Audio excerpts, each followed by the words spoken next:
एक UPSC aspirant जो पूरे जोश के साथ महज 15 साल की उम्र में डीएम बनने का सपना अपने मन में पाल लेता है, लेकिन अफसोस महज 2 साल के बाद ही पिता का साया अपने बेटे के सर से हट जाता है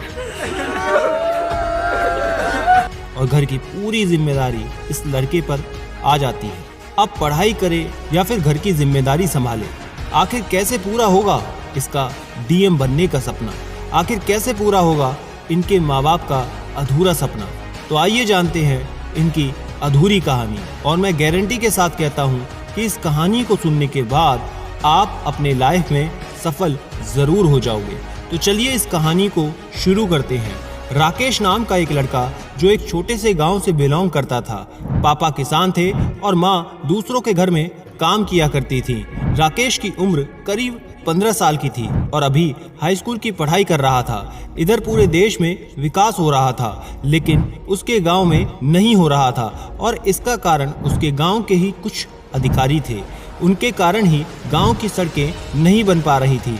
जब भी बरसात का मौसम आता तो राकेश के पिता, जो कि नदी पार करके अपने घर से खेत की ओर जाते थे और खेत से नदी पार करके घर आते थे। गांव में रहने वाले बहुत से लोगों ने कोशिश की कि सड़क बन जाए, लेकिन ऐसा नहीं हो पाया। एक बार गांव के ही रहने वाले एक व्यक्ति का लड़का शहर से पढ़कर आया और उसने जब गांव में विकास ना होते हुए देखा तो वो सीधे जिले के डीएम के पास पहुंच गया और वहां जाकर कंप्लेन की। और उसके अगले ही दिन डीएम की गाड़ी उस गांव में प्रवेश करती है और जैसे ही राकेश ने डीएम की गाड़ी को देखा तो हैरान हो गया। हर गाड़ी के ऊपर एक बल्ब लगा हुआ था, आवाज करने वाले स्पीकर थे और उन गाड़ियों के काफिलों के बीच में एक गाड़ी थी जिसमें खुद डीएम साहब बैठे हुए थे। डीएम अपनी गाड़ी से उतरे तो उनके सामने वो लोग भी हाजिर हो गए जो अपना काम सही से नहीं कर रहे थे। डीएम साहब ने बहुत कुछ कहा, डांटा फटकारा और इसका परिणाम अगले ही दिन सड़क बनना चालू हो गई। राकेश ने ये सब दृश्य को देखकर खुद के मन में ठान लिया कि मुझे पढ़ लिख कर डीएम ही बनना है और मैं अपने गांव का संपूर्ण रूप से विकास कर पाऊंगा। राकेश ने पढ़ाई में खूब मेहनत की, लेकिन उसके 10th में महज 75% मार्क्स आए थे।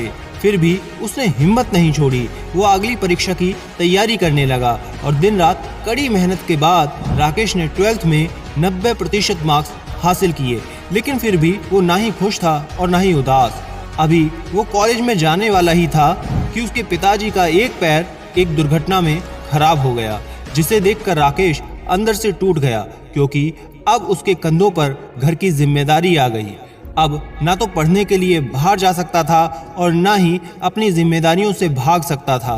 राकेश दिन भर खेती करता और रात में देर रात तक पढ़ाई करता और अपने खेतों में सब्जी लगाना और बेचने का काम उसने शुरू किया। ये सब करके उसने इतना पैसा तो इकट्ठा कर लिया कि 5 साल तक वो बिना काम किए 2 टाइम का खाना खा सकता था और इसका कारण उसकी कड़ी मेहनत थी। जब सभी लोग अपने खेतों में काम करके चले जाते थे तब भी वो काम किया करता था। पैसा हो जाने के बाद वो अपने गांव को छोड़कर शहर चला गया था और वहां जाकर यूपीएससी की तैयारी करने लगा।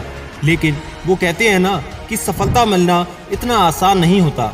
राकेश दिन रात मेहनत करके पढ़ाई करता है, लेकिन अफसोस राकेश को पहली बार में सफलता नहीं मिल पाई। अब उसे 5 साल के स्थान पर 7 साल लगने वाले थे। राकेश ये सोचकर परेशान था कि अब तो सारे पैसे भी खत्म होने को हैं। अब मैं क्या करूंगा? गांव जाकर खेती करूं या फिर पढ़ाई? लेकिन फिर उसने पढ़ाई करने का रास्ता चुना और उसने ठान लिया कि अब यही मेरा आखिरी अटेम्प्ट है और इसी अटेम्प्ट में मुझे सफलता हासिल करनी है तो सिर्फ करनी है। राकेश अब पहले से दुगनी मेहनत करने लगा और इधर घर का सारा पैसा भी खत्म हो जाता है। उसके घर वालों के पास खाने पीने के लिए कुछ नहीं बचा था। उसकी सारी जमीन गिरवी रखी जा चुकी थी, मानो उसके घर में एक आफत सी आ चुकी हो।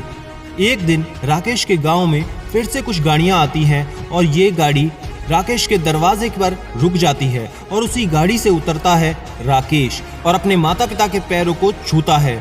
गांव वाले देखकर ये हैरान थे कि राकेश अब एक नया डीएम है। याद रखना दोस्त, सफलता के रास्ते में बहुत सी मुश्किलें आती हैं, तो लग जाओ पूरे जोश से अपनी मेहनत पर पूरा भरोसा करके। और याद रखना, मैं हूँ सिद्धांत शर्मा, कोई है या नहीं, मैं हमेशा आपके साथ हूँ। Be happy and stay motivated with सिडिमेनिया